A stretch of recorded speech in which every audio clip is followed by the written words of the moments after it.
Our job was to convince, let's say, Ecuador to accept a $1 billion loan, convince the World Bank to give Ecuador a $1 billion loan.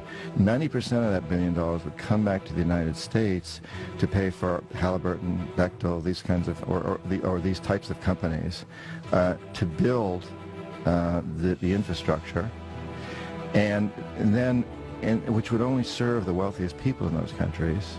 And then the country would be stuck with this huge debt, which over time would continue to be refinanced and get larger and larger and larger, so that in fact today, Ecuador owes more than 50% of its national budget just to pay down its debt service, which means there's very little money left to go to pay for the education or health services for the poor people, who are the ones who suffered from these projects. It was their rivers that were destroyed as we built hydroelectric plants.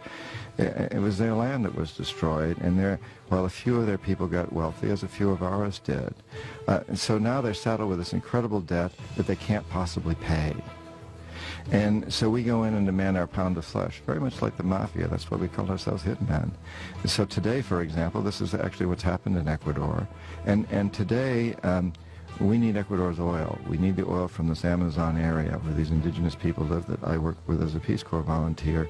And we tell Ecuador, since you can't pay off your loans, what you need to do is turn over your Amazon to our oil companies.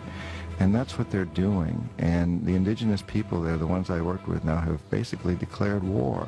They said, we're not allowing these oil companies to come in. We're going to fight to the very last man if we have to. It's a terrible situation, and what it is all about is building empire. We've done this in every country around the world that has resources that we covet. Often this is oil in places like Indonesia, Nigeria, Ecuador, Venezuela, Colombia, so many different places, but sometimes it's other resources. For example, in Panama, it was the Panama Canal. And in this process, we've managed to create the largest empire in the history of the world, and we've done it largely without military might.